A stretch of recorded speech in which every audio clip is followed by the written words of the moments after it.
Good afternoon, everybody. It's wee Paddy from across the shuck and another wee video for you today. Now, you've seen the title, and trust me, I'm not being presumptuous. It's Monday Masterclass. It was the only two words I could get rhymed together, so I'll probably make mistakes as I do in all my videos. But this is a masterclass on blade shapes. Now, there's a lot of new people, especially with the more modern knives coming out, are getting into that modern traditional knives. And then they're moving on to traditional knives. There's more and more people collecting traditional knives, which I am so happy to see. We have a raft of new YouTubers coming in that are a mixture of both, but a lot of them are into more traditional knives, which makes me very happy. And the more the merrier. And below each video now, I'm going to try and stick a couple of new channels. They're only about, some of them are under 100, or they've just got a couple of hundred. They're just starting on their journey. Please give them a subscribe. You know, even if you're not a traditional knife lover, it's always nice to have that, because I think as knife lovers, we start off with one set of knives, and then during our wander through this fantastic hobby, we change back and forward between two. So this is a sort of video that's going to be useful to those that maybe are just into it. They've never really thought about traditionals. And I just want to give you some of the patterns, the main patterns that you're going to find, and maybe show you some knives that they'll be on. So let's just get started. Otherwise, this could be another long one. Now, I'm going to start off these top four here. One, this is a lamb's foot, a ram's foot, a sheep's foot, and a Wharncliffe. These two are very much the main ones that you're going to see out of those. The ram's foot and the lamb's foot, not so popular. This is more popular over in the UK, but I have a feeling that it's going to get popular in the States, or, you know, that side of the world. I'm saying, you know, I usually say States because I have Europe and the States, but the States includes everybody. So I'm not trying to really just canker through every country. But so how do you tell the difference between these? And I just want to make this is so simple. And it's something that I hope, if you want to just put this video into your, you know, just download it to your own wee channel, and keep it in your library or whatever. It's really handy if you want a quick look at what they are. So a lamb's foot. This is a lovely Ashley Harrison custom lamb's foot. Now, a lamb's foot, really simple. It is, oh sorry, I've just knocked that. It's thicker at this end of the blade than it is here at the dropping point of the blade. So this narrows down, and it can be different. I mean, this is quite a shallow rundown, but it can be, you know, down to a much thinner than this. But sort of, it's thicker here than it is at the highest point here. Okay, so it's coming down, and then you usually have a nice drop off into a lovely detailed blade. Much the same as the Wharncliffe or the sheep's foot. But, you know, I can see that because this is a narrower knife, it's really nice to use. It's very agile, much like the Wharncliffe, but it has that quick. So you're looking down at this really great. You have a great eye for when you're going to cut things in that sort of pull cut. So it's thicker at this end, thinner at this end. The opposite one, or this next one, is a ram's foot, or this is a sailor's knife, you can see by the. So a ram's foot, or in this case sailors, they're both the same. This is the thinnest side going up to the taller. So that one's a thick to thin. This one is thin to thick. Can you see that? It's thinner at this than it is at the taller part of the blade here before she drops off. That is typically a ram's foot. It's not that popular, but it's getting more popular now. I've noticed more ram's foots than I ever have before. This is the two that sort of people are so used to, because they're being used in more and more modern as well as traditional knives. This is a sheep's foot. This is parallel the whole way along. It's the same thickness here as it is back here. So it's just straight along, the same distance, you know, all the way along it, like a tram line. And then the Wharncliffe.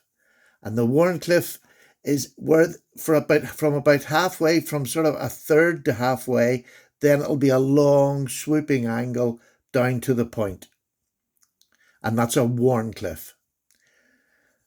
So the other thing about all three of these that I put, or all four of these that I put in the line, these are all the true knives: a lamb foot, ram foot, sheep's foot, Wharncliffe.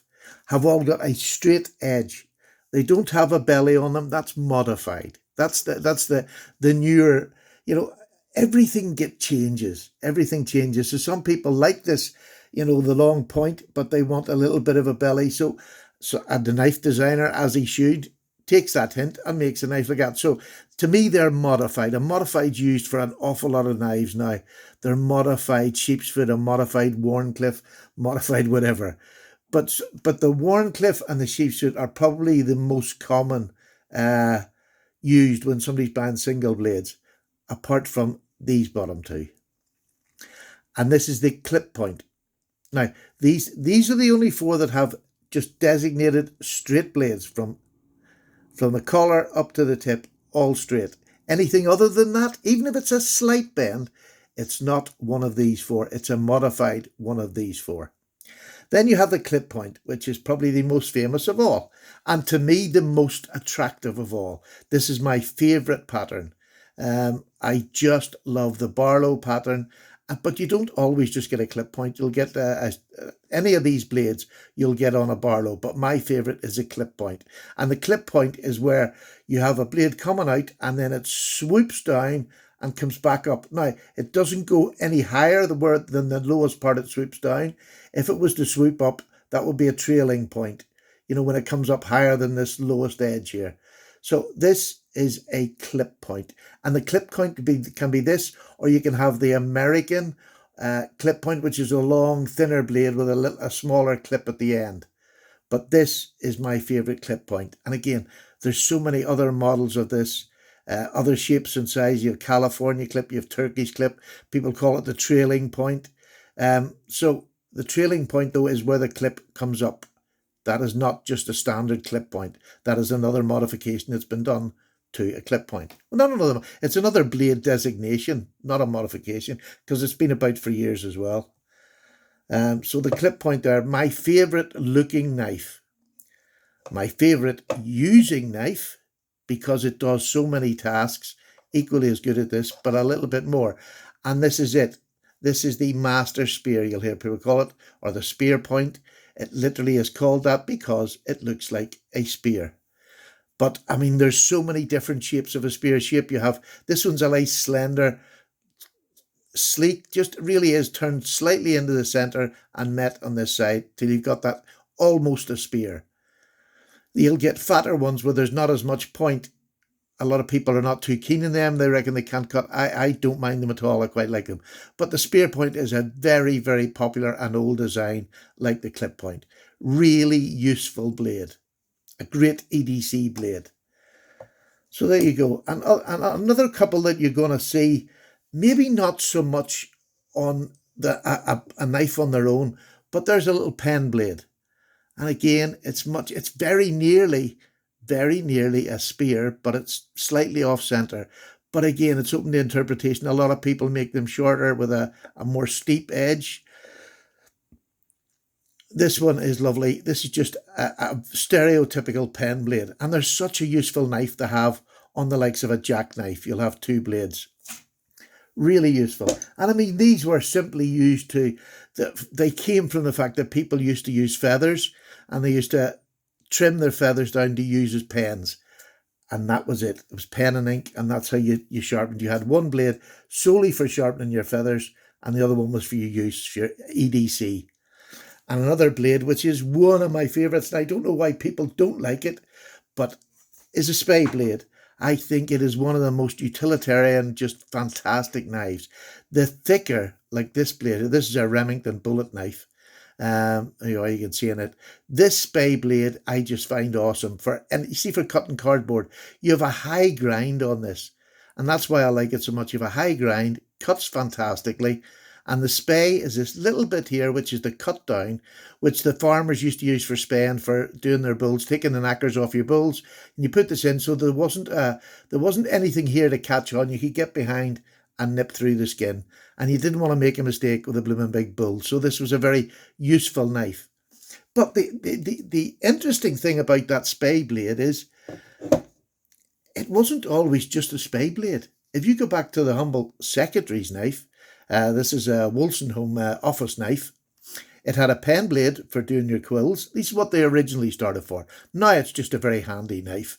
It's a pen blade here, and then you had what looks like a spay blade. You have that, I'll show you that in the back. There you are. You can see that little clip down there, little straight edge to get behind something. I mean, that's great for seatbelts if you want to get behind, or so you're taking clothes off, somebody's been injured, it's that sort of thing.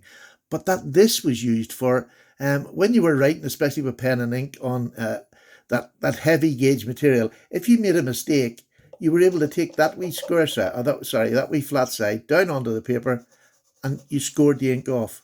You scraped it off so that you could put the proper letter in, whichever you'd made the mistake on, and just cleaned it off. So my question, I've always asked this question, which came first, the office knife or the spay blade?